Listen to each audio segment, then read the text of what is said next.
Olá, amigos, tudo bem com vocês? Estamos de volta para a nossa terceira edição de Quadrilátero e nós vamos trazer hoje a entrevista com o ex-prefeito de Palmas e presidente do PSB do Tocantins, Carlos Amasta.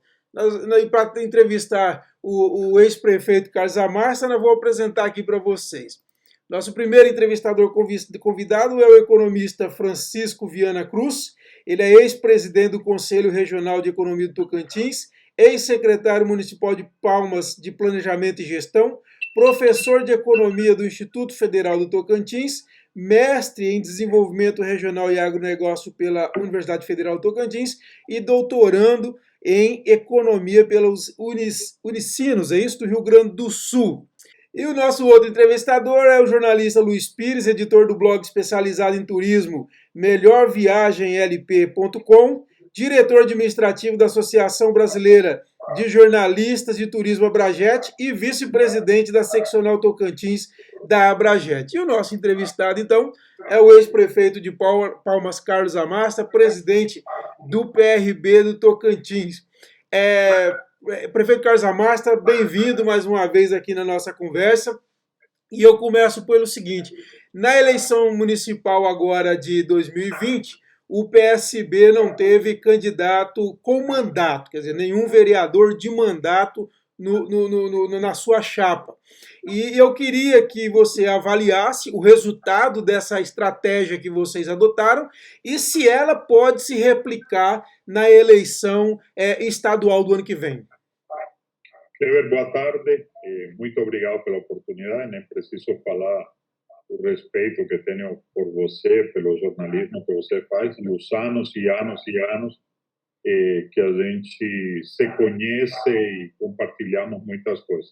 Parabéns por essa banca de entrevistadores. Para mim é um presente, porque eu tenho uma admiração pelo professor Viana sem limites. E pelo Luiz Pires, eu acompanho absolutamente tudo o que ele faz e ele sabe por quê, né? Ele lida com uma das minhas maiores paixões, dos maiores sonhos, que é fazer turismo de verdade, que eu considero uma indústria maravilhosa. E Luiz, deixa os cachorros, eles estão lá atrás gritando, Amasta, Amasta. Ou vocês que não conseguem entender o grito, a torcida dos nossos cachorros lá. Kleber, eu realmente fiquei muito feliz com a estratégia na eleição municipal, porque primeiro a gente lidava com uma desconfiança total referente a isso, né? Você sabe que o lado dos contras sempre vão falar o contrário, né? Então, todos falavam que essa estratégia não era verdadeira, que o Thiago iria recuar para ser candidato a vereador, né? Depois que a chapa estivesse montada e fosse irreversível, e que o que a gente queria era garantir a eleição do Thiago vereador. E eu tenho muitos defeitos, menos o da mentira, né? E o Thiago muito menos ainda, que é uma pessoa absurdamente ética. Então, o compromisso era, desde o começo, o Thiago ser candidato a prefeito ou a nada, certo? E fazer uma chapa de candidatos a vereador, que foi muito bem sucedida. Me faltou muito pouco para fazer o terceiro. Inclusive, se o Thiago tivesse sido eleito prefeito, a gente teria feito até o quarto. Por que eu estou tão feliz com essa estratégia? Porque pela primeira vez a gente tinha a oportunidade de selecionar uma chapa, né? De ir atrás de pessoas que tivessem uma identificação com as bandeiras que a gente defende, com a sociedade civil organizada, e diferente das outras eleições, onde havia aquela coligação na proporcional, a gente estaria escolhendo apenas aqueles companheiros escolhidos e para os quais a gente estava se dedicando. Vamos ver, né? Estou nesse momento em Brasília, a gente está vendo que o Centrão pretende novamente discutir a regra eleitoral, o que, meu Deus do céu, né, Cleber? Pela madrugada, este negócio aqui não tem fim. A cada eleição, uma nova regra. Impossível consolidar uma democracia dessa maneira. Mas já estou vendo aqui o comentário que os partidos nanicos estão pressionando, porque se continuar sem coligação não tem chance. na realidade, são os médios grandes que precisam dos nanicos para poder ter as escadinhas para eleger os seus representantes. Então, bom, faz parte, né, Cleber? Que viva a democracia, como eu sempre digo. O pior sistema de governo que existe, né, professor Viana? Excetuando todos os outros. Eu acho que o debate, isso aí, né? Você vê, né?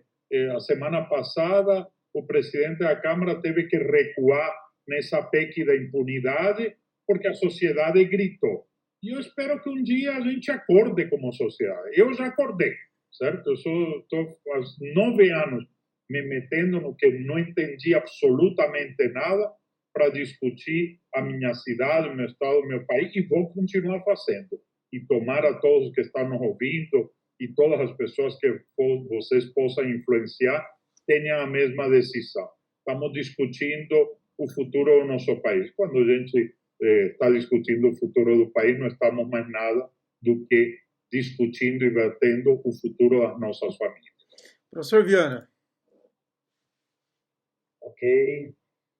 Antes de mais nada, agradecer o convite aí do jornalista Kleber, né, estar aqui na bancada, ladeado aqui pelo colega Luiz Pires, outro jornalista.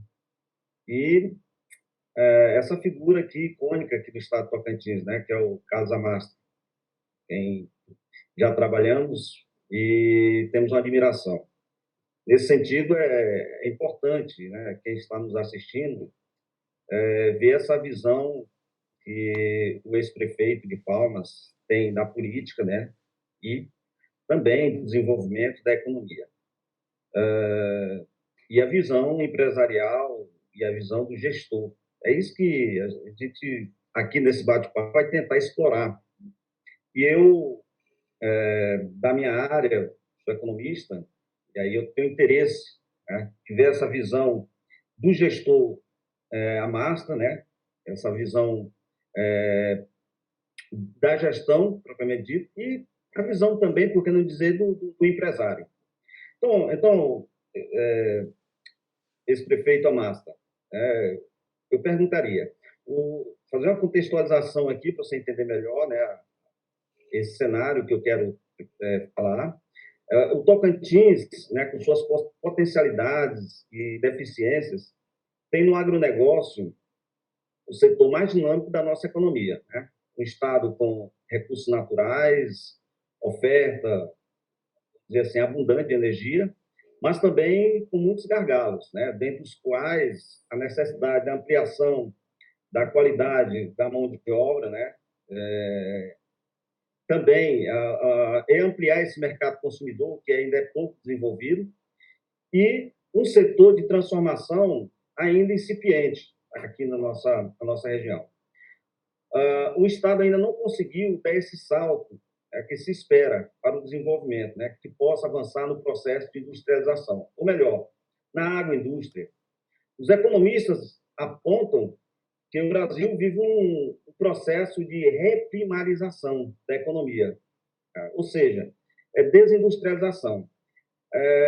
Nesse sentido, eu pergunto, como elaborar políticas públicas que venham atrair investimentos, né, para o desenvolvimento das nossas potencialidades, a partir de um processo de industrialização sob novas tecnologias, que seja capaz de tornar o Estado mais competitivo no mercado nacional e internacional. E o que estaria na vanguarda que possa perfeitamente ser explorado no estado do Tocantins? Professor Viana, pergunta maravilhosa, né? Olha, a questão do potencial e do que vem crescendo o agronegócio no nosso estado é indiscutível, né? No nosso estado e no nosso país. O Brasil não foi à beira da falência graças ao agronegócio, ao tamanho das exportações, ao tamanho da nossa fronteira agrícola. E pode registrar, né, que estamos falando em poucos anos, a relevância que vai ter o alimento, né, no futuro da humanidade. Né? Entre mais pessoas vão melhorando a sua qualidade de vida e entrando no mercado como acontece com quase 1,5 bilhão de indianos e 1,4 bilhão de chineses, enquanto mais relevante será a participação do Brasil e do Tocantins dentro desse contexto. Agora, a resposta para a tua pergunta é o que aperta o coração, né? Continuamos sendo meros produtores de commodity, né? Isso é muito doloroso, professor Viana, porque a gente tem todas as condições, não só Deus nos abençoou, isso não é discurso, né? Nós estamos logisticamente num local excepcional, né, entre a produção e o deslocamento de toda essa produção. Então, investir na agroindústria, né, dar valor agregado à nossa produção é indispensável.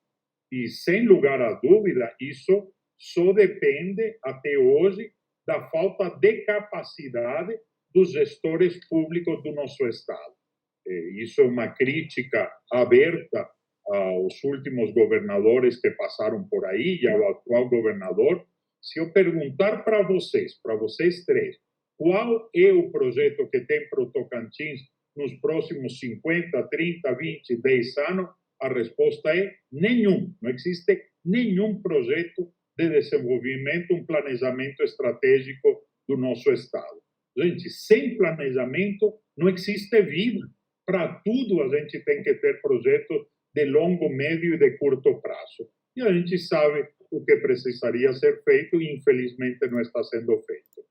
Então, sem dúvida, né, professor Viana, em algum momento nós haveremos de ter a felicidade de ter um governo que pense estrategicamente no desenvolvimento desse Estado. Eu vejo isso cada vez mais longe, Kleber, porque hoje eu estou convencido que para grande parte da nossa classe política não tem nada melhor do que manter o povo na ignorância e na miséria. Infelizmente, cada vez estou mais convencido disso, de que esse clique de romper com essa maneira da grande parte de fazer política é o nosso pior problema, né? Eu percorri os 139 municípios do Tocantins, conheci todas as potencialidades e, infelizmente, encontrei que mais de 100 municípios o emprego depende exclusivamente da prefeitura, do Estado e, quando tem, do posto de gasolina. Dessa maneira, não existe liberdade enquanto não houver geração de emprego e renda.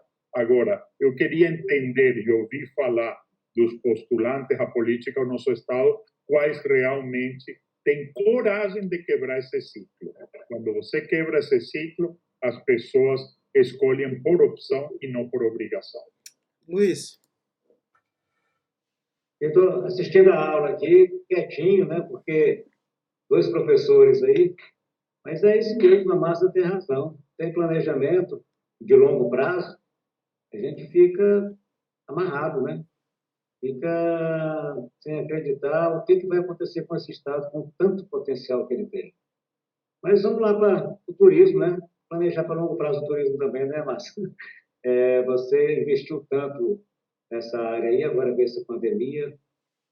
Como é que você acredita que a gente consegue retomar com certa rapidez a vida normal, a gente fala, para que a gente possa investir tanto nessa indústria não poluente e que é quase 50 profissões estão vinculadas a ela? Basta. Luiz, você me conhece menos dos que os outros dois que estão participando. Te garanto que tua pergunta doeu no coração e solta um lagrimal. Meu Deus, potencialidades turísticas desse estado, né? E estamos falando de todo tipo de turismo que cabe, né? De turismo de eventos, do turismo ecológico, das maravilhas que a gente tem, do que Palma representa, tantas coisas que poderiam ser feitas. Obviamente, a pandemia foi um freio para algumas coisas, para as outras, sem lugar a dúvida, chega a ter também um impulso, né? Porque a gente, analisando as coisas que aconteceram com a economia durante esse ano passado, não podemos dizer que foi um retrocesso em todas as atividades. Algumas foram para frente, algumas pararam e algumas despencaram. Infelizmente, né, quem dependia tanto, comércio, serviços, ligada à questão do turismo, sofreu demais. Mas eu, em toda dificuldade, sempre enxergo que a gente tem enormes oportunidades. E como a gente está falando no Tocantins, quando a gente começa a falar no primeiro turismo, estamos falando desse Jalapão maravilhoso, né, dessa ilha do Bananal, de Palmas, desse bico do Papagaio. Sempre estamos falando que atividades onde existe muito espaço e onde pode se desenvolver, inclusive, atividade turística com uma margem de segurança muito grande. Principalmente se a gente der valor agregado ao nosso turismo. Esse sempre foi o nosso sonho.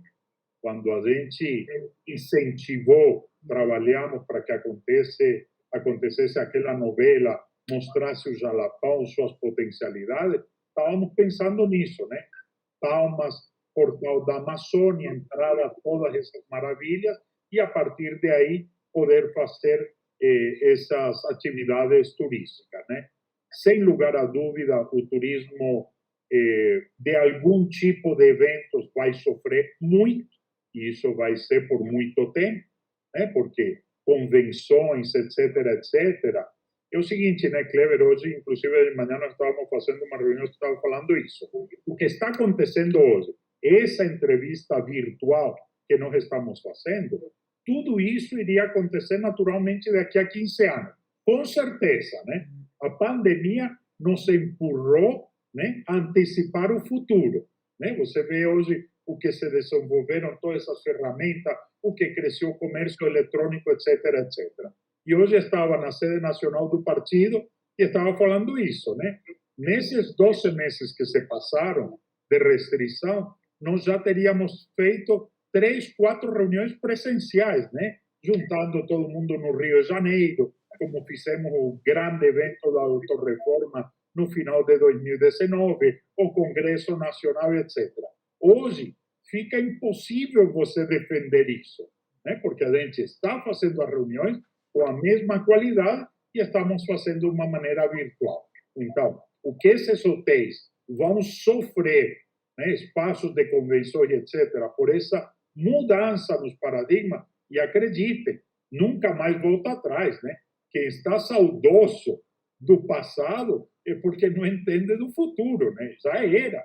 Nós passamos hoje, já estamos vivendo uma nova realidade, independente da pandemia.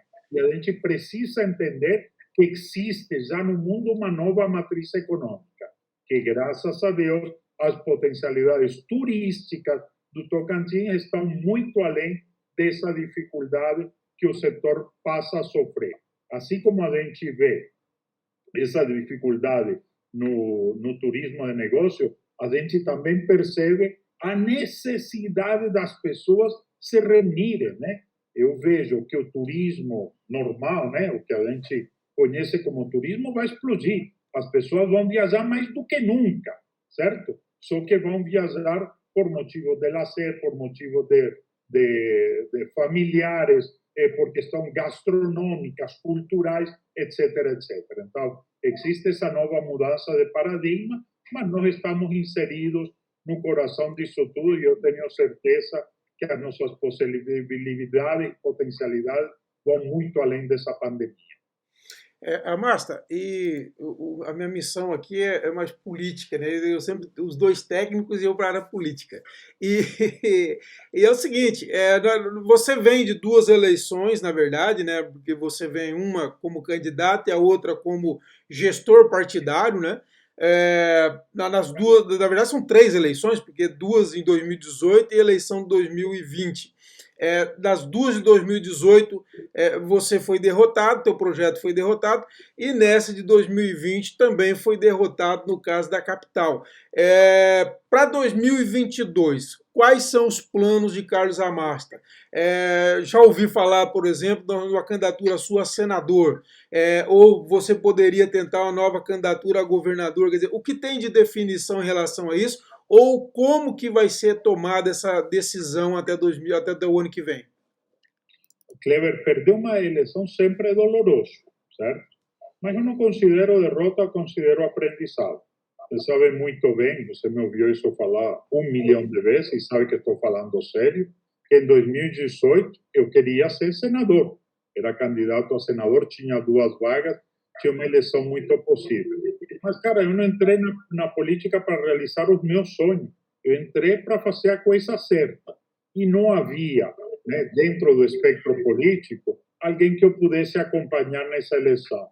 Eu preferi sair candidato a governador, uma eleição impossível, né, porque você sabe que a minha eleição era contra o ex-governador Marcelo Miranda, e era uma eleição muito possível.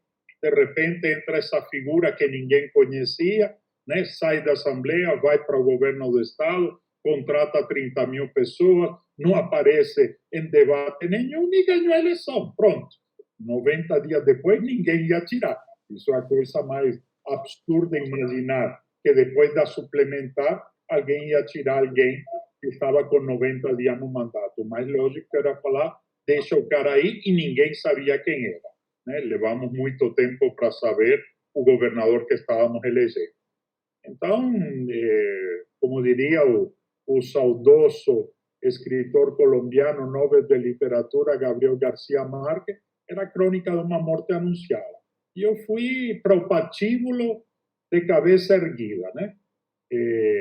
A eleição agora, obviamente não era a minha eleição, era a eleição de alguém muito próximo, um companheiro, eu sei que você também tem o mesmo respeito, que era o Thiago, certo? Mas, repito, né, essa foi uma eleição que foi ganha em Brasília, né? Foi divide e reinará. E nós conseguimos reeleger uma prefeita. Gente, não sei se vocês se tocaram do absurdo. Menos de 25% dos votos da cidade. A Cíntia fez, quantos votos foi? 46, 52, um negócio ridículo, né? Em 2016, eu fiz 68 mil votos, né? Em 2008, o Raul fez quase os mesmos votos que ela, quando éramos 120 mil eleitores. Então, isso foi uma eleição absolutamente atípica. Eu ainda acho que uma capital, independente dos 200 mil eleitores, deveria ter segundo turno. É muito ruim ter um prefeito que não foi eleito nem pela metade dos eleitores. Isso não dá representatividade.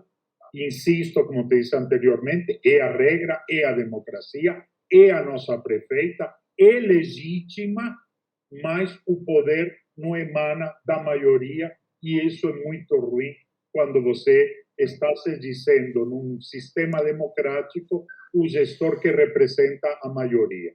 Eu sempre digo, e isso em eleição presidencial é válido, né? Porque existe um segundo turno, que meu presidente é aquele que toma posse no dia 1º de janeiro. Indiscutível, né? Você falar agora bem, mal do presidente, é o nosso presidente, está aí, né? E nós temos que torcer para que dê certo. E isso em todos os níveis, né? Tanto municipal, estadual, como a nível federal. Então, qual vai ser o meu destino em 2022? Vamos lá ver, né, Kleber? Eu só sei uma coisa, eu vou estar aqui discutindo novamente nosso Estado, seja candidato a governador, seja senador, seja o que o grupo definir. Mas não abro mão desse debate, dessa discussão. Viana? Ok. Ainda nessa pegada, né, econômica da nossa área, e assim, aproveitando essa visão empresarial do prefeito e essa experiência de gestão, a pergunta que eu faço agora, né, ela pode gerar, a gente vai ter essa visão. Se o gestor e o empresário, essas visões de política, elas se conflitam ou se complementam. Aí, nesse sentido, eu perguntaria ao ex-prefeito, né? O liberalismo é uma temática em permanente debate, né? Na academia, ou seja, entre os estudiosos. Também no mercado e nas políticas públicas, né? Sobretudo, a sua validade em meio a essa crise que nós estamos vivendo agora, a pandemia. as crises têm demonstrado que o mercado não deu as respostas que se esperava, mesmo para o reequilíbrio da economia nos países mais desenvolvidos do planeta. Eu perguntaria ao Carlos Amastro, né? Essa proposta de menos Estado e mais mercado, que é feita pelo liberalismo, é válido para um Estado como o Tocantins? Isso buscando, dentro daquela pergunta anterior, né, que o ex-prefeito falou sobre as condições dos nossos municípios e a dependência grande do poder do Estado. Professor Viana, o senhor sempre é profundo nas suas perguntas e para me colocar em saia justa. Estou muito velho para mudar minhas convicções, demais, né? Eu acho que com toda essa experiência de vida, né, Cleo, se tem alguma coisa positiva é não abrir mão dos meus ideais e da experiência de vida. Então, vamos lá. Hoje, eu tenho convicção absoluta que o papel do Estado é indutor de políticas públicas, é fiscalizador e ele faz aquilo que a iniciativa privada não tem interesse em fazer. Então, vamos lá. Saúde básica, educação básica é fundamental, né? Hoje, quando a gente vê, né, tanta gente que criticou o nosso SUS durante tanto tempo, o que seria o Brasil no meio dessa pandemia se não tivéssemos o SUS para atender os brasileiros? Olha a crise nos Estados Unidos, gente, na maior potência do planeta. E talvez as pessoas que estão nos ouvindo, a grande maioria não saiba que não existe saúde pública nos Estados Unidos. E que muitas das pessoas que estão morrendo é porque têm medo de chegar no hospital, porque se sair vivo, vai trabalhar o restante dos seus dias para pagar a conta do hospital. Da hora, uma saúde básica de excelência, como a gente fez questão de oferecer em Palma. Uma educação básica de excelência. Gente, não é discurso. Não existe futuro sem educação. Não existe. Então, a gente prover uma educação de qualidade excepcional é papel fundamental do Estado. E estou falando básico, porque depois eu acho que é papel da iniciativa privada, eu acho na gratuidade ou no crédito para o terceiro grau, tudo isso é cabível, certo? Agora, de que adianta o papel do Estado em empresas do Estado se elas não têm uma função social? Vamos tocar uma joia da coroa, Petrobras. Ora, se a Petrobras for para seguir as regras do mercado, então privatize. Vai ser mais eficiente e o lucro da Petrobras vai servir para fazer muitos projetos de cunho social. Agora, se o papel dela, certo, é ser do Estado, ela tem que ter uma função social. Aí vale a pena ter uma política, né, de usar a riqueza do petróleo para fazer alguma coisa pelo bem-estar da população. Mas, basicamente, insisto, o Estado faz aquilo que a iniciativa privada não dá conta de fazer e é indutor das políticas públicas e o grande articulador e o grande fiscalizador de que os serviços sejam prestados de qualidade. O que não é justo, professor Viana, é a gente ter um tributo tão alto como tem o Brasil. Tem gente que defende e diz, não, na Alemanha, né, ou na Suécia, a carga tributária é maior que no Brasil. E, em compensação, me diga o que o alemão ou o sueco procura fora do Estado. O Estado provê saúde, educação de excelente qualidade, etc, etc. Então, não é que nosso imposto seja muito alto, é que, infelizmente, ele não é bem utilizado. E o Cleber, antes que me pergunte, a gente teve esse debate lá atrás de 2012, né? O cara pergunta, mas se está arrecadando imposto, prefeito. Sim. Agora, você não me reclame, você não está reclamando de pagar imposto, você está reclamando se está sendo ou não está sendo bem aplicado. E eu tenho muito orgulho da reorganização que a gente fez em Palma, porque o palmense reconheceu que a gente devolveu com serviços de excelente qualidade. Esses serviços não caem do céu, esses serviços vêm fruto de dinheiro público. E o dinheiro público, meus amigos, sinto muito lhe dar péssima notícia, que é o imposto que a gente paga no dia a dia.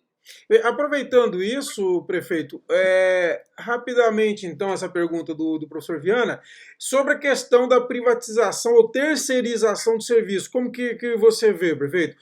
No caso, nós temos várias experiências de saúde, por exemplo, Araguaína tem uma terceirização, o Estado já fez terceirização da saúde, o Estado agora, nesse momento, por exemplo, discute a parceria público-privado para terceirizar trechos de rodovia. Como que você vê essas questões que são bem ligadas a essa pergunta do professor Viana? Cleber, vamos começar pelo menos pela parte da rodovia, né? Se você está na Flórida, certo? E você quer ir de Miami para Orlando, ou você vai pela US One, ou você vai pela I-95, né? Públicas, maravilhosas, ou você decide pagar e pegar uma estrada linda, maravilhosa, chamada Turnpike, que é privada, que é uma concessão. Então, maravilhoso, certo? Você pode concessionar aquilo que não vai punir a produção, né? É um absurdo que acontece no nosso país. A gente paga, né, um IPVA altíssimo, certo? Justamente o imposto a veículo é para a gente rodar, que deveria ser utilizado na qualidade da nossa estrada. Então, te remeto ao mesmo que respondi agora ao último, né? A gente paga duas vezes. A gente paga um IPVA altíssimo e agora a gente tem que pagar também um pedágio. Então, uma coisa ou outra. Se vou pagar pedágio, então eu não pago IPVA. Decida. Agora, pagar as duas coisas, isso é roubalheira, né, Cleber? É punir duas vezes o cidadão, o contribuinte. Isso não pode acontecer. E isso eu sou contra. Sou a favor da eficiência, eu sou a favor da terceirização em coisas que podem... Você falou agora o negócio da saúde. Olha o escândalo em Araguaína. Meu Deus do céu. Existia boa vontade, não existia do gestor, certo? Milhões e milhões e milhões, isso é inegável, que veio do governo federal. O Kleber, a primeira coisa que fez o governador foi terceirizar o serviço da UTI no HGP. Moço, me diga que essa dinheirama não era uma oportunidade para terminar o hospital em Gurupi, gente? Faz quantos anos em construção? Por que não fazer um mutirão de 90, Kleber, 90 dias para terminar aquele hospital em mutirão, certo? Ou fazer o de Araguaína, ou terminar a ampliação do HGP. Por que a gente não usou essa crise como uma oportunidade para fortalecer nosso sistema de saúde? Claro, depois desmontava o que tinha sido feito para a Covid e teríamos uma estrutura de primeira. Então, terceirizar com o dinheiro dos outros é muito fácil. O que seria o certo era ter aproveitado esse dinheiro todo para terminar as nossas estruturas, para voltar a colocar o Tocantins num patamar de uma infraestrutura de saúde que atendesse a população. Você viu o que aconteceu?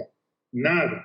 Hoje, entramos numa crise terrível, é a pior onda do corona, todos concordamos com isso. Imagino que, assim como comigo está acontecendo com vocês, nunca chegou tão perto, né? Nesse momento, tem, no mínimo, hoje, 10 pessoas que conheço muito bem que estão em UTI, né? E pergunto, o que sobrou de tudo isso? Qual vai ser a reação nesse momento, né, a uma crise tão violenta e que gastamos tanto dinheiro em prol da saúde e que não aproveitamos?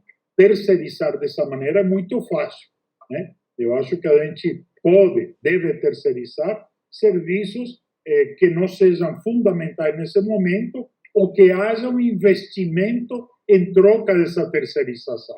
Se eu vou fazer alguma coisa que me traz um investimento, como, por exemplo, foi um caso em Palmas da Odebrecht Ambiental, que trouxe um investimento fantástico, isso é uma coisa, porque o Estado não tem essa capacidade de investimento. Agora, quando você tem uma riqueza dessa, uma dinheirama dessa, e gastá-la numa terceirização, eu só vejo nisso desvio de dinheiro público. Luiz? É difícil a gente falar em turismo numa situação dessa, né? Com o corona aí matando as pessoas, o sistema hospitalar em caos, né? Porque não está dando conta de atender todo mundo. Mas há também o problema psicológico, né? As pessoas estão presas há quanto tempo? As pessoas não podem ver os parentes, não podem ver os amigos. E talvez, Damasio, o que você acha de que o turismo poderia servir até para amenizar um pouco esse problema psicológico ao fazermos o chamado turismo regional aqui próximo, pega seu carro, vai para uma atração fantástica como tem nas Serras Gerais, como tem no Jalapão. Nós, graças a Deus, o Tocantins tem essa natureza fantástica em todo ele, para que a gente possa, digamos assim, fazer turismo, né? Mas ao mesmo tempo que tem o lazer, você fazer uma terapia para poder enfrentar essa onda. Você acha possível isso, esse turismo regional, próprio, né? Luiz, primeiro eu vou tocar uma palavra que às vezes choca, e eu tive que mudar a palavra de chamá-lo, porque as pessoas falavam que era falta de sensibilidade minha. Por exemplo, quando eu falava a palavra, eu venho da área empresarial e sou muito do nome certo, né? Mas quando a gente falava do turismo de saúde, certo? Aí eu mudou, né, Cleber? Mudei a palavra e passei a chamar destino saúde. Vamos lá, Luiz, certo? Vamos lá. A semana passada, certo? A maioria dos leitos da rede privada de Palmas estavam ocupadas, se você não sabia, por gente de fora, certo? Tá? Isso está errado? Não. O problema é que a gente não está assistindo bem a nossa população e estamos oferecendo vagas para a gente vir de outro lugar, que é legítimo, né? Porque uma vaga na UTI tem um valor muito alto, certo? E essas pessoas que estão vindo de fora estão gastando esse dinheiro em Palma. Agora, vamos não absorver do desastre dessa pandemia e vamos imaginar o que já estava acontecendo na nossa cidade como destino saúde. Te garanto que hoje, pelo menos 35% dos pacientes que atendem um especialista em Palma podem ligar para qualquer conhecido, é gente vinda de fora. Isso acrescenta muito ao turismo, né? A ocupação dos hotéis, o shopping center, o comércio, o restaurante, toda a rede de serviço. Isso, por exemplo, sempre foi um sonho. Por quê? Porque você poderia ter uma cidade com 300 mil habitantes e um sistema de saúde para 1,5 milhão de pessoas, certo? Isso geraria um monte de emprego qualificado. Por quê? Porque a saúde não paga salário mínimo em nenhuma circunstância. O que menos ganha um técnico de enfermagem que ganha acima de R$3.500. Isso faz com que você movimente a cadeia. Então, sem lugar a dúvida, essas potencialidades específicas que a gente tem de mostrar uma cidade como Palma, né, recebendo pessoas precisando de uma saúde de excelência, uma oportunidade fantástica. E o que você falou agora, que eu também tinha tocado o tema anteriormente. Nós temos 277 mil quilômetros quadrados, né, com uma riqueza de natureza absurda e apenas 1 milhão de habitantes. Então, a gente fazer turismo sem aglomeração, esse turismo que você está falando, é absolutamente possível, né? Se a gente vai para o Taquarussu, todo mundo briga se são 80 ou 100 cachoeiras. É muita coisa.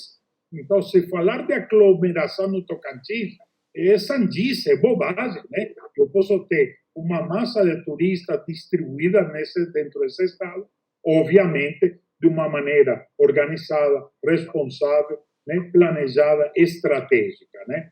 O que todos nós sabemos que não vai acontecer tão rapidamente é a aglomeração. Isso a gente sabe, né? Agora, o uso responsável com todos os cuidados, mesmo saindo dessa pandemia, é absolutamente possível, até sonhar na retomada da nova normalidade, né? Eu acho que todos vocês assistiram ontem a reportagem de Wuhan, né? Pô, lá que saiu o bicho, não sabe se foi do laboratório, não sabe se foi do morcego, e faz 10 meses que não morreu uma pessoa lá, certo? Claro, é possível. O pessoal está com as máscaras, medindo temperatura, né? Agora, vocês viram antes de ontem, na Nova Zelândia, em Auckland, né? Foi para o lockdown por causa de um caso. e os caras fecharam a cidade e foram atrás. Então, dá para fazer, sim, mesmo no meio da pandemia, de uma maneira responsável. Basta aí, em relação a, ainda voltando aí, no caso, a política, a 2022. Só pensa nisso, né, Cleber? Só penso nisso. 2022. 2022 nós temos aí uma pré-candidatura posta do Dimas, nós temos uma pré-candidatura posta do Vanderlei, entrevistamos os dois. E você, se você não for candidato a governador, no caso, por exemplo, senador, quem vai ser o seu candidato a governador? Como que você vê o cenário para governo em 2022? Rapaz, você está me descartando tão rápido, né, Cleber? Não, eu falei que você pode ser. Tem duas candidaturas, você não confirmou. Candidato, quem vai ser meu candidato a senador? Nossa. Não, que você é o candidato a governador, eu perguntei. Não, eu digo, por que você não me fala que eu sendo candidato a governador, quem vai ser meu candidato a senador, né? Moço, eu aprendi que na política o futuro a Deus pertence, viu, Cleber? A gente não sabe o que vem aí pela frente, e a gente vai garantir, sem lugar a dúvida, uma bancada de estaduais e de federais, com certeza, certo? E o desafio da majoritária depende dessas viabilidades, depende do que acontecer ainda no próximo ano do governo, né? Acho que tá tudo ainda para ser escrito. Eu não descarto nenhuma possibilidade, né? Eu não vejo nenhum erro fazer uma aliança, por exemplo, com o Ronaldo, né? Uma pessoa que respeito demais. Antes de você me perguntar, o avanço da infraestrutura em Araguaína foi um negócio fantástico. Faltaram algumas coisas, como faltou na minha gestão. Muito mais fácil ver o erro nos outros, né? Mas eu acho que para ele faltou no desenvolvimento econômico, turismo, né? Araguaína merecia um baita de um Natal, evento para trazer o povo de toda a região, a educação, a saúde, tinha muitas coisas, né? Mas indiscutivelmente foi um gestor acima da média que estamos acompanhando. O Laurez em Gurupi, poxa, o Laurez foi um trabalho excepcional. A gente também não pode descartar, porque Gurupi, antes, depois do Laurez, é outra cidade. Nós tivemos, de 2012 para cá, modéstia à parte, 3 cidades que foram bem administradas, né? Palma, Araguaína e Gurupi. E eu acho que esses gestores não podem ser descartados nessa discussão de 2022, né? Contra o Vanderlei, eu vi ele falando na tua entrevista que se ele fosse eleitor de Araguaína, ele nunca apoiou Dimas porque ele nunca foi eleitor em Araguaína. Eu queria lembrar que você, né, professor Piar, o único deputado que não apoiou foi o Vanderlei. Você já esqueceu disso, Cleber? Como que é? Dá para você repetir esse trecho? Cortou. Você, na entrevista, o Vanderlei te disse que ele nunca apoiou Dimas porque ele nunca foi eleitor de Araguaína. Eu quero te lembrar que em 2012, o único deputado que me apoiou foi o Vanderlei. Sim. Você já esqueceu disso? Não, verdade, verdade. Então, a gente já esteve junto num determinado momento, por que ele não pode ser nosso candidato a senador ou a vice-governador? Sei lá, vamos discutir, né? Eu acho que... Ou ser o candidato a governador, por exemplo, Vanderlei? Rapaz, não é impossível, né? Temos várias discussões para discutir, né? Mas eu acho que uma candidatura do Hamas, do Vanderlei, do Laurez, do Ronaldo, estão aí colocadas, né? E eu acho que não depende de pesquisa, mas depende de quem possa garantir um projeto que seja vencedor para o Estado. E não te digo vencedor eleitoralmente, né, Cleber? Te digo vencedor que demonstre que efetivamente possa fazer alguma coisa para o desenvolvimento do nosso Estado, né? Essa estagnação que nós estamos vivendo, esse desgoverno, um governador que não tem a mais mínima noção de gestão, de relações humanas, a maneira como está tratando a coisa pública, a gente precisa superar. Podemos errar novamente? Podemos, certo? O importante, eu acho, que o balanço do que vai acontecendo através dos tempos, eu sempre disse isso, né? É muito fácil reclamar. Mas o Tocantins tem 33 anos vamos completar agora. Eu gosto mais de enxergar de tudo que temos e não aquilo que nos faz falta. É claro que eu queria ver o Estado progredir muito mais rapidamente, até porque nenhum lugar do mundo eu conheço com tantas potencialidades como esse Tocantins. Então, claro que a gente quer muito mais rápido. Mas a política é isso, a democracia é isso, né? Nós não vivemos um Estado ditatorial em que a pessoa simplesmente mande e os demais obedeçam, e a gente precisa entender e participar desse jogo e ir avançando na medida do possível, sabendo que, se fosse iniciativa privada, a gente avançaria muito mais rápido, sem lugar a dúvida. Professor Viana. Bom, minha pergunta agora vou perguntar sobre emprego, né? Eu acho que ao lado da questão de saúde, é um dos maiores problemas para o brasileiro, né? Para o tocantinense. E eu acho que é um assunto que deixa, inclusive, uma Amasta bem confortável para falar. Ele pode citar aí o trabalho que foi feito em Palma, aquele crescimento, aqueles empregos que foram criados, né? Os recursos que chegaram aqui, os novos investimentos que geraram emprego. Mas, contextualizando aqui a pergunta, Amasta, embora grande parte da adoção de políticas macroeconômicas para o restabelecimento da retomada do crescimento econômico, né, que isso vem a partir de políticas macroeconômicas, essas políticas sejam de responsabilidade do governo federal, o problema acaba recaindo para governadores e prefeitos, né, que se veem na necessidade de atender aí uma legião de desamparados, né.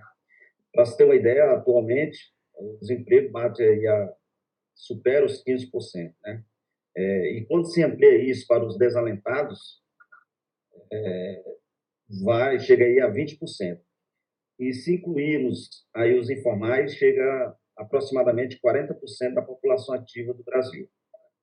Então, a geração de emprego é uma temática recorrente nas políticas públicas, né? E o Estado do Tocantins sofre muito com isso. Nesse sentido, o desafio para o gestor de manter os serviços públicos funcionando e gerar emprego acaba sendo primordial nesse sentido para fracassos e sucessos eleitorais. Estou entrando aqui um pouco na área política, né? Mas eu pergunto, como estimular essa geração de emprego em uma economia tão dependente do setor público como é a nossa? E nesse momento que estamos vivendo, como que o gestor Amasta recomeçaria isso? Nós temos economistas falando aí de crescimento em L, crescimento em W, crescimento em V, crescimento em raiz quadrada, tudo isso para demonstrar que nós estamos estagnados. Professor Viana, eu não tenho esse seu conhecimento de teoria econômica. Eu sou economista na prática. Vamos lá, Cleber, sem nenhuma falsa modéstia, né? Perdi a eleição em 2018 e o povo me perguntou, e agora vai fazer o que, Amasta? Eu digo, ganhar dinheiro para jogar fora na próxima eleição, né? Que isso sempre fiz a vida inteira. Iniciamos em abril de 2019 a empresa que vocês estão vendo aí, o Hiper, né? Já somos os maiores do Tocantins e seremos os maiores do Brasil e estamos gerando emprego e estamos gerando renda. Agora, você vê uma coisa, né, Cleber, quando você me perguntou de estado de tamanho, estado de campo. O Hiper cresce alavancada, grande força de um projeto, de uma lei que virou um sucesso a nível mundial, que foi o Palma Solar, certo? Tem gente que até me disse, né, professor Viana, que eu fiz questão de perder a eleição para poder ir para a iniciativa privada a cuidar de geração de energia. Lembrando que meu filho, 15 anos trabalhando com energia e era proibido de pisar e fazer qualquer projeto em Palma no Tocantins, porque você sabe, Cleber, que nunca permiti que minha família desenvolvesse nenhuma atividade econômica em Palma, né? Agora, o Palma Solar, hoje Palma é a cidade que mais cresce no Brasil na geração de energia fotovoltaica. Por quê? Graças ao Palma Solar. São mais de 100 empresas instaladas, certo? E a pessoa mudando a sua matriz energética graças a uma potencialidade nossa. Gente, eu estava sexta-feira, não sei se viram uma postagem minha lá na BYD, né? Build Your Dream. Maior fabricante do mundo de veículos elétricos, de ônibus elétricos. Eu andei com o carro deles como prefeito, fiz táxi, carregava lá no gabinete, vocês lembram disso.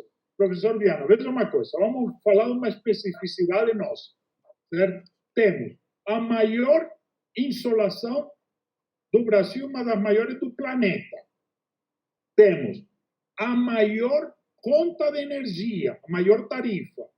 E não me digam que o próximo governador vai baixar, porque é mentira, é estrutural. É justamente por culpa dos 277 mil quilômetros habitantes, 139 municípios e apenas 1,5 milhão de habitantes. Nós exportamos 90% da energia que a gente produz, certo? E pagamos a terceira tarifa mais cara do Brasil. O Paraná tem uma tarifa quase metade da nossa. E muito mais baixa. A nossa distribuição é caríssima. Então, temos maior insolação, maior tarifa e maior acesso a recursos, graças ao fato de estarmos inseridos na região norte, o que é fantástico. A maior genialidade de todos os tempos, quando foi criado Tocantins, é nos inserir politicamente na região norte, porque a gente tem acesso aos recursos mais baratos. Olha, onde fica em pé mais um projeto de energia renovável do que no Tocantins? Em nenhum lugar do Brasil. Ora, vamos investir em mudar nossa matriz energética, certo? Gera uma grande atividade industrial, de serviço, de emprego e de renda. É assim, professor Viana. E a gente, você vê uma coisa, enquanto a gente aliviou, indiscutível, a necessidade imediata da população, através do auxílio emergencial, que era indispensável, a segunda etapa não é a manutenção desse auxílio, é fazer o maior programa de crédito da história do Brasil e pegar essa dinheirama e aplicá-la no cidadão através de projetos de economia criativa, incentivar o microempreendedorismo, tantas coisas que podem ser feitas durante a pandemia. A pessoa, isso falamos no início, se sentir saudosa dos 7, 8 milhões de empregos que foram perdidos é bobagem. Não volta nunca mais vão voltar aqueles empregos. Os novos empregos têm que ser gerados através dessa economia criativa. E quem pode ser o indutor dessa economia criativa são os governos, federal, estadual e municipal, com programa de incentivo de microcrédito, de crédito mediano, incentivando as novas vertentes de economia. É desse jeito que a gente vai superar essa crise. Não vai ser uma manutenção ad eterno de um projeto de auxílio emergencial, com porta de entrada sem porta de saída. Já erramos nisso, né? Nós trocamos o eleitor do PT pelo eleitor do Bolsonaro. O presidente Bolsonaro hoje é forte, onde era forte o presidente Lula. Como não? Trocamos R$90 por 600, né? Agora, qual dos dois está propondo um projeto de desenvolvimento econômico? Certo? A gente tem a obrigação de auxiliar o nosso povo, mas a gente precisa mostrar saídas econômicas. E a teta do público, gente, não dá conta de tudo. As pessoas precisam entender isso. Um auxílio tem data para começo e para fim, porque senão vai quebrar o país. Quando o país quebra, é ruim para todos. A gente precisa desenvolver, né, o nosso país, precisamos desenvolver um emprego. E se você me perguntar, alguém me perguntar o que teria feito diferente nessa pandemia, como prefeito de Palma, a resposta é tudo. Teria feito tudo absolutamente diferente. Foi uma incompetência total dessa prefeita na hora de gerir com essa crise. Total. Se quiser perguntar alguma coisa especificamente, respondo. Mas a principal resposta eu faria tudo completamente diferente. Do que, principalmente, você vê que foi o erro? Tudo, né, Kleber? Você vê uma coisa, não sei se você lembra, acho que te pedi dinheiro, acho que você não me deu, né? Eu fiz uma campanha no início da pandemia e peguei dinheiro de todos os amigos e fui correndo a levar cestas básicas no início da pandemia. Eu não conseguia entender como um prefeito não pode entender que fecha a cidade, certo? Que grande parte da economia da cidade é informal, que você mandou esse pai para casa e ainda você manda os 2, 3 filhos que estavam numa escola de tempo integral, que recebiam 3 refeições, e o cara, além de não ter renda, ele tem mais bocas para alimentar dos filhos, certo? Então, já digo, começa por aí. Eu teria essas nossas escolas maravilhosas, com essas cozinhas fantásticas que a gente fez, produzindo alimentos 24 horas por dia, fazendo marmitas, né, para levar para a população. E garanto você que esses mototaxistas que estão reclamando porque ficaram proibidos de trabalhar, eu teria contratado eles para distribuir esse alimento pela cidade, para começar. Já te digo, de 1 milhão de coisas que eu teria feito diferente, né? O funcionalismo ficou em casa, bacana, tinha que ficar em casa, mas esses 11 mil funcionários públicos poderiam fazer a maior rede de solidariedade de projetos em prol da comunidade. O que foi feito, Kleber? Absolutamente nada. Pagamos direitos justos, progressão justa, a troco de nada. Enquanto a sociedade estava sendo punida, o poder público não se tomou o trabalho de ser sensível às dores da população. A educação. Gente, você imagina o retrocesso que nós vivemos nesse ano? Certo? Você vai me dizer que o Amasta prefeito não teria feito o maior programa de internet, teria levado a internet indiscriminadamente para essa cidade toda e incentivar e correr de maneira que as nossas crianças continuassem tendo acesso à educação? É muito fácil se esconder atrás de uma pandemia toda a incompetência. É muito fácil continuar recebendo esses milhões e milhões que chegam todo mês e você deixar de prestar o serviço.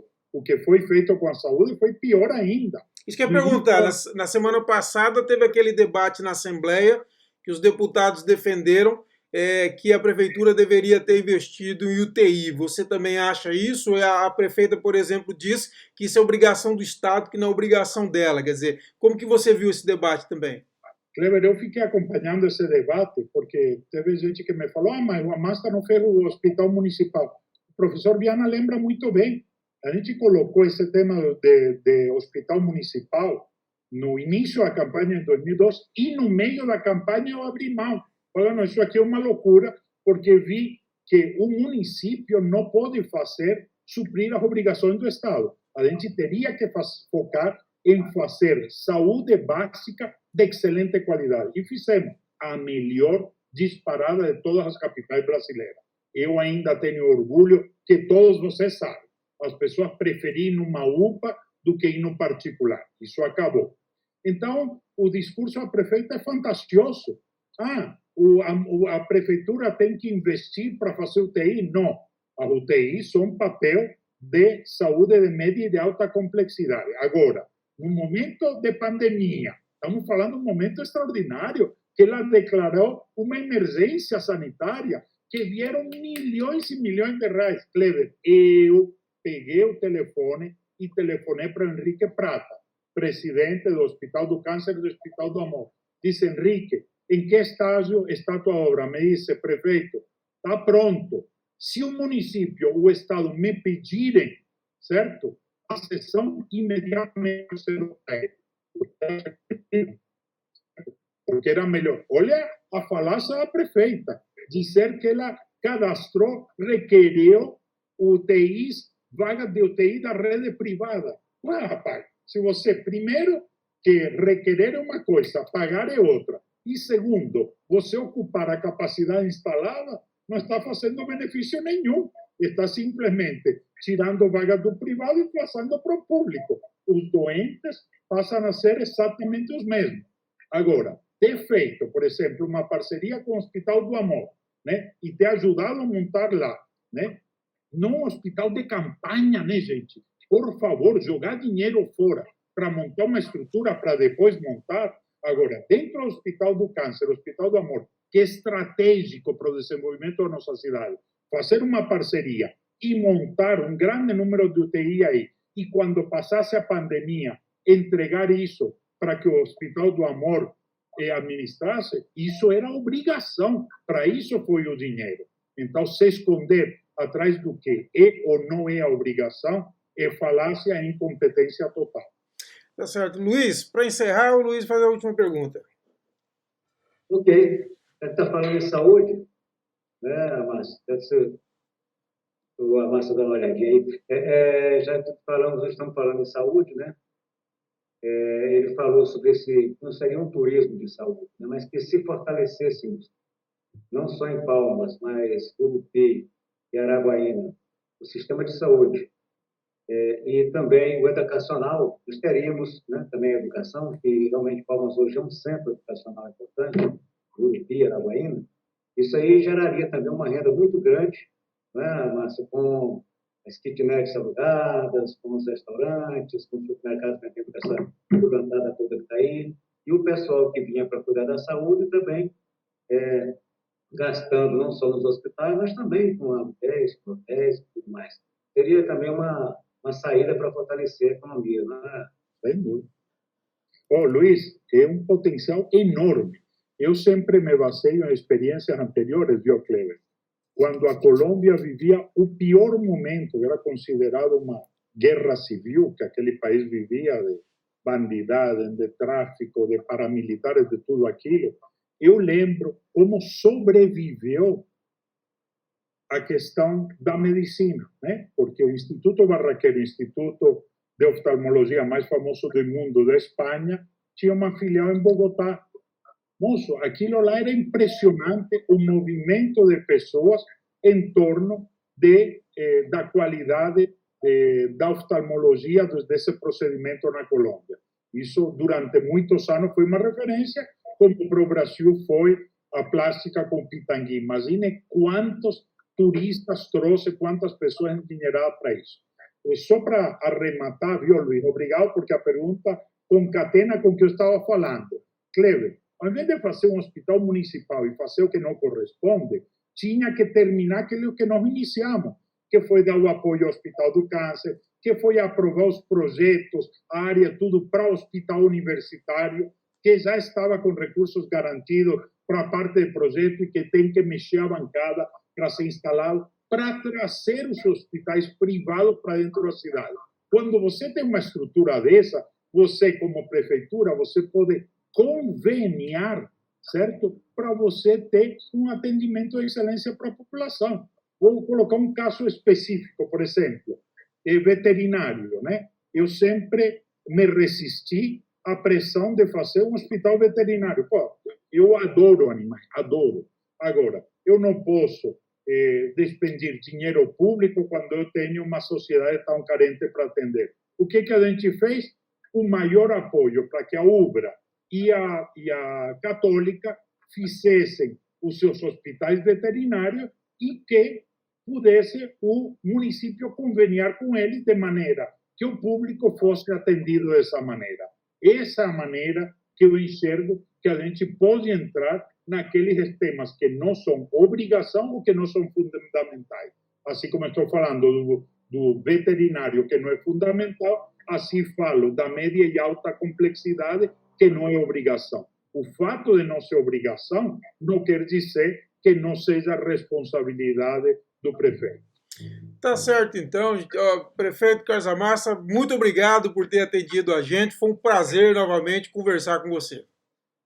Obrigado, Cleber. É sempre um prazer. Olha, você me botou a melhor banca do mundo. Esses dois caras admiro demais, respeito pelo que representa, a economia, o turismo ligado ao desenvolvimento econômico. Você só fez isso para me agradar, né, Cleber? Eu sei que você é meu eterno eleitor, né? Então você me colocou uma banca que fosse 100% a meu favor.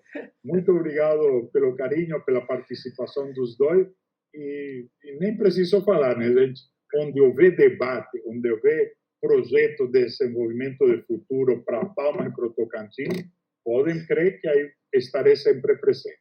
Tá certo, então eu também gostaria de agradecer ao professor Francisco Viana Cruz, ex-presidente do Conselho Regional de Economia, ex-secretário municipal de Planejamento e Gestão de Palmas, professor de Economia do IFTO, mestre em Desenvolvimento Regional e Agronegócio pela UFT e doutorando em Economia pela Unicinos. Obrigado, professor, por sua participação e também agradecer o jornalista Luiz Pires, amigo de muita longa data, editor do blog especializado em turismo Melhor Viagem LP.com, diretor administrativo da Associação Brasileira de Jornalistas de Turismo Abrajet e vice-presidente seccional do Tocantins da Abrajet. Obrigado, Luiz, mais uma vez pela participação.